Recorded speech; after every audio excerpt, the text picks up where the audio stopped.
सभी हाथ जोड़ लेंगे। पंच परमिष्टि का स्मरण। नमो अरहंताणं,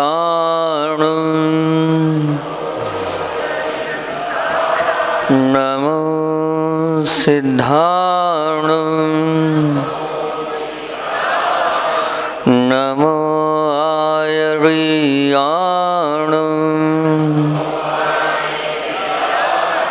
नमो अज्जायाणं,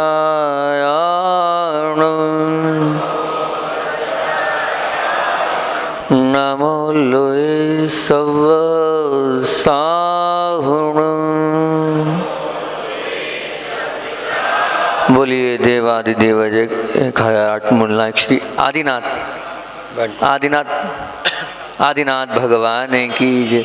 और शांतिनाथ मूलनायक श्री शांतिनाथ भगवान की, परम पूज्य आचार्य भगवान विद्यासागर जी महामुनिराज की, पूज्य श्री संधान सागर जी महाराज की।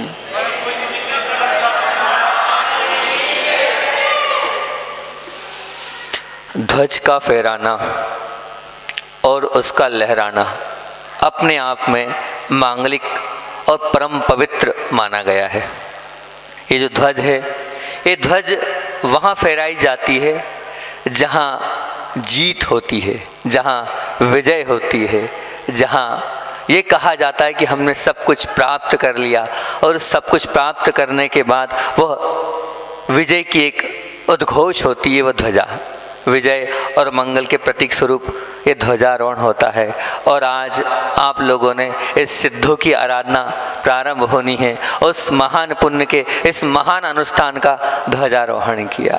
और मैं तो ये कहता हूँ, ये जो ध्वजा है, इस ध्वजा को जो फहराता है उसका जीवन भी अपने आप में वो जीतमय और विजय और मंगलमय हो जाता है। क्योंकि जब वो ध्वजा इस बात का प्रतीक है कि विजय का प्रतीक है, मंगल का प्रतीक है, तो जो लोग अपने जीवन में हतोत्साहित हैं, अपने जीवन में अनेक प्रकार की समस्याओं से ग्रसित हैं, कष्टों से ग्रसित हैं, तो उन्हें इस प्रकार के ध्वजारोहण में शामिल होना चाहिए।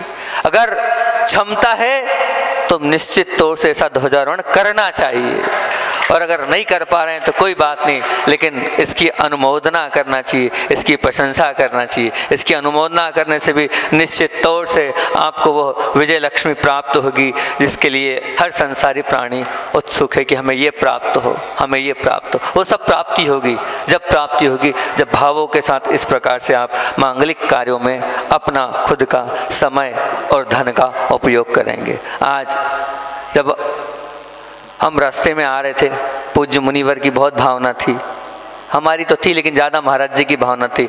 महाराज जी अष्टानिका में सिद्धों की आराधना होना चाहिए, सिद्ध क्षेत्र पर होना चाहिए। कहाँ? सिद्ध क्षेत्र पर। हमने कहा आशीर्वाद भी अपन ने सिद्ध क्षेत्र का ही लिया है। कहाँ जा रहे थे हम लोग? नैनागिरी, और एकदम भाव हो गया कि वहाँ तो ऑलरेडी सानिध्य मिल गया है, अपन द्रोणगिरी चलते हैं। और अब हमने सोचा नहीं था करेंगे, लेकिन 2 दिन निकल गए और मंत्री जी ने आके निवेदन किया। हमने कहा कैसे होगा? तो मंत्री जी ने बहुत अच्छी बात बोली, महाराज जी आप, हम और तीन लोग मिलके कर लेंगे, बाकी जो होगा सो निपटेंगे। मैंने कहा ठीक, कोई बात नहीं, 3 लोग तो हैं, 3 लोग मिलके हो जाएगा।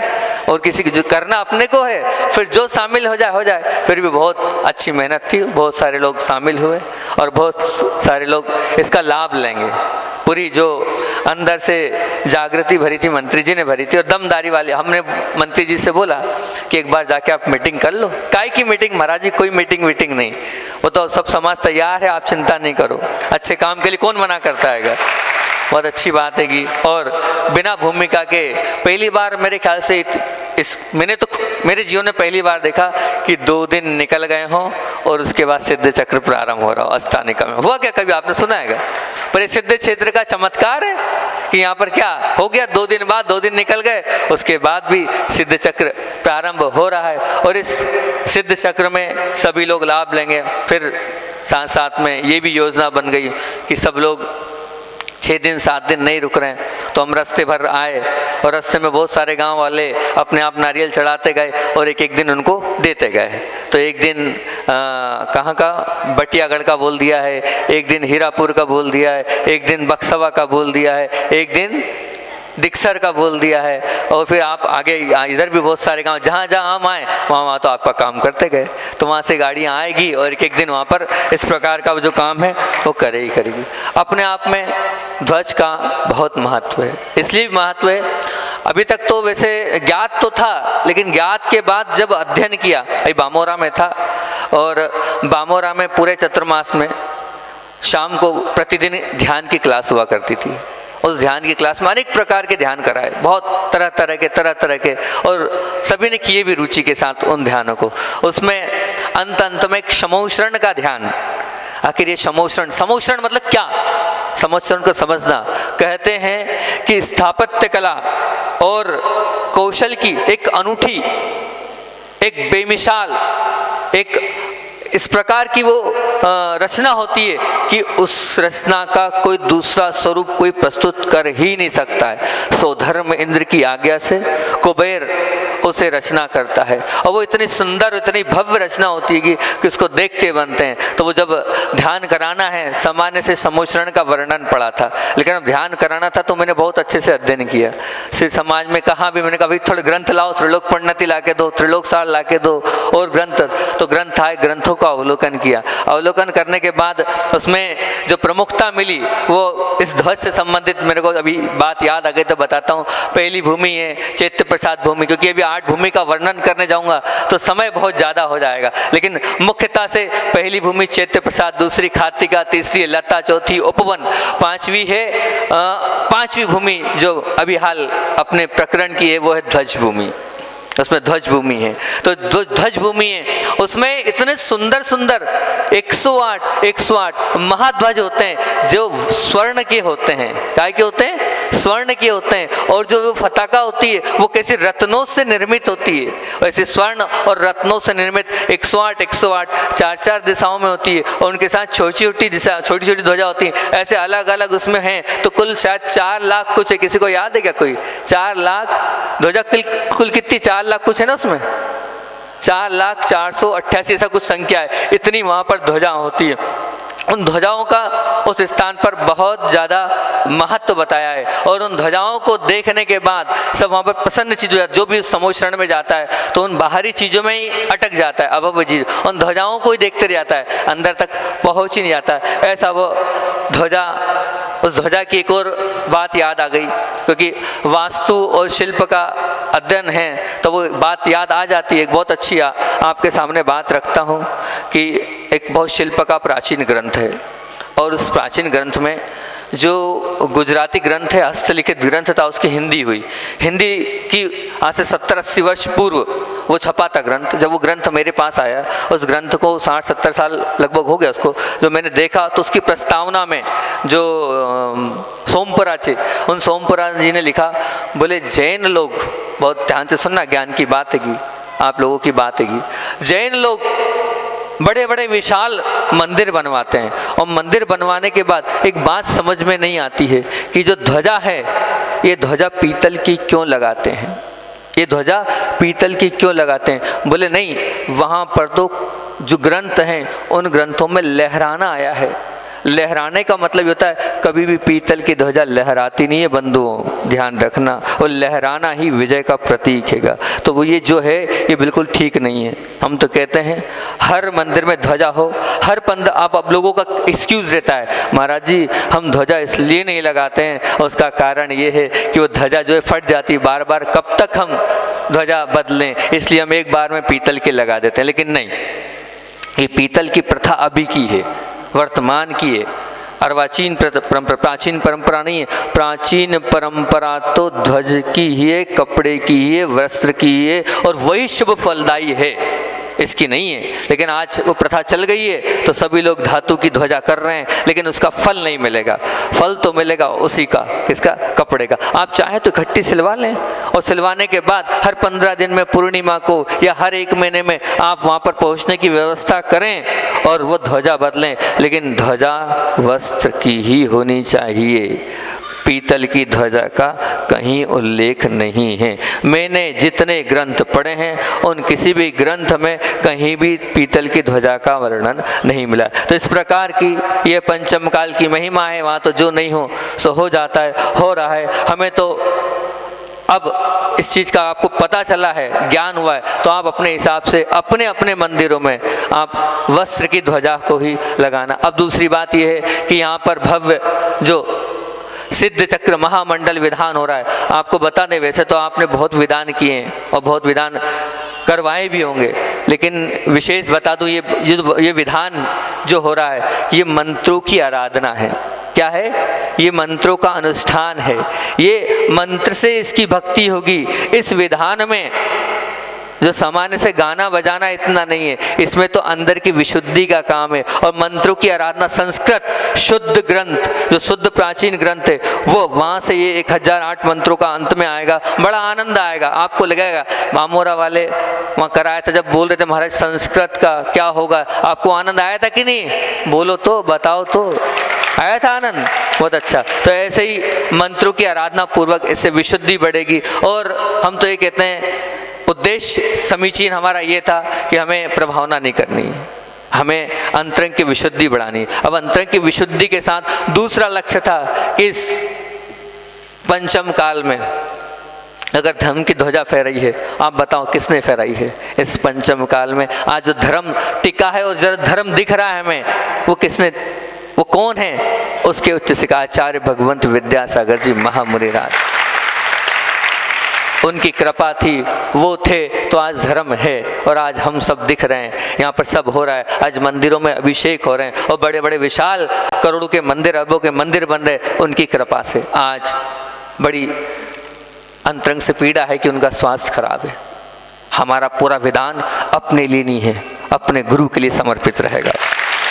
इस विधान में हमें अपने लिए कुछ नहीं मांगना है, हमें तो ये मानना है जिनने सब दिया वो स्वस्थ हो जाएं, जिनने सब कुछ दिया वो स्वस्थ हो जाएं। इस भावना से ही हमें विधान करना है।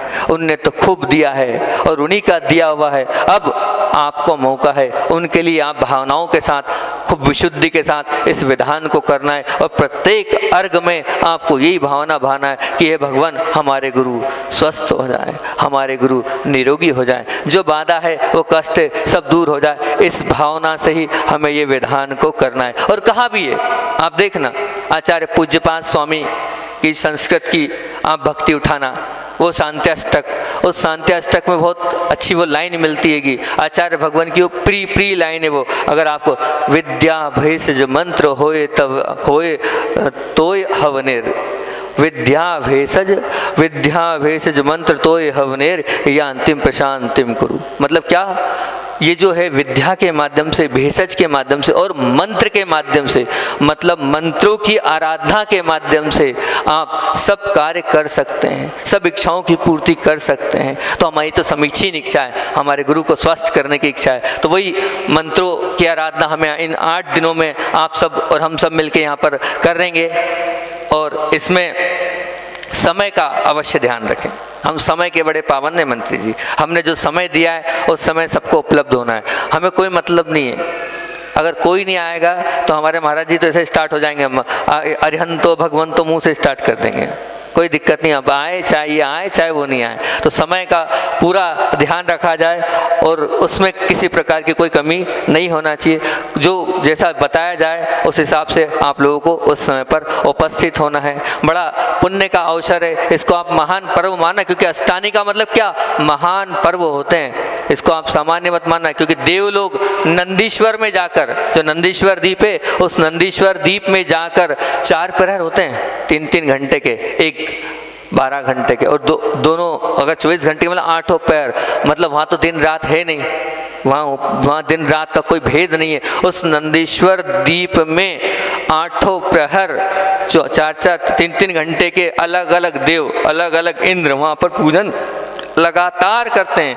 ऐसे वहाँ लगातार होती है। हम आपसे लगातार तो करने की बात ही नहीं बोल रहे हैं, आपसे तो 1.5, 2, 2.5 घंटे का मांग रहे हैं। आपको अपना सब समय का त्याग करके और सब कुछ त्याग करके इस मंत्रों की आराधना में आपको सबको शामिल होना ही है। और दूसरी बात अंत में, क्योंकि समय अधिक हो रहा है, आप लोगों को भी अतिक्रमण करना है और हमें भी प्रतिक्रमण करना है। आपको भी अतिक्रमण करना, हमें प्रतिक्रमण करना, दोनों को जल्दी है, ना आपके पास समय ना हमारे साथ समय। हम बामोरा चतुर्मास से आए और उसके बाद पूज्य गुरुदेव के पास कुंडलपुर पहुँचे, फिर उसके बाद यहाँ तक की पूरी यात्रा करी। तो जिन भाइयों ने सहयोग किया, भाई सोमिल भाई पूरे से लगे रहे, और यहाँ तक कि ड्राइवर नहीं मिला तो खुद ड्राइवर बन गए। अब क्या करना बताओ, ड्राइवर नहीं मिल रहा था, बोले महाराज जी मैं तो हूँ, कोई चिंता वाली बात नहीं। खुद ड्राइविंग करके पूरी गाड़ी रास्ते भर लेके आए, पूरा सहयोग करते रहे। भाई केतन उसने पूरा तन मन से लगा रहा, और हमारा भले वो कर्मचारी है गोटीराम, लेकिन उसने कर्मचारी जैसी सेवा नहीं करी है। उसने कहा ये मेरे गुरु हैं।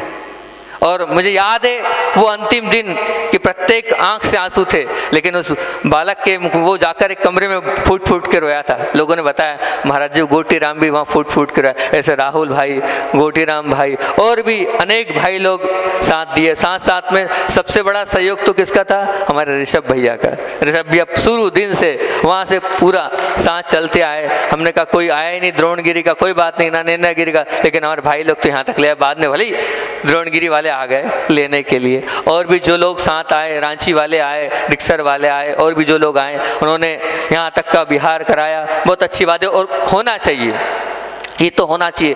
देव शास्त्र गुरु के प्रति अगर हमारी आस्था है तो वैयावृत्ति करने का तो हमारा कर्तव्य है, और उस कर्तव्य के पीछे हटना नहीं चाहिए और आगे रह के उस कर्तव्य को करना चाहिए। और ध्वजारोहण हुआ, और कहते हैं कि पूर्व दिशा की ओर जब वो ध्वजा जाती है तो उसको विजय और जय मंगल का प्रतीक माना है ग्रंथों में, पूर्व दिशा की ओर। और जिनके भाव पवित्र होते हैं वैसे भाव पवित्र वाले, जरा हम जब आ रहे थे कल परसों तो तय हुआ विधान करना है, और परसों तय हुआ, और वहीं सामने हमारे विमल जी थे।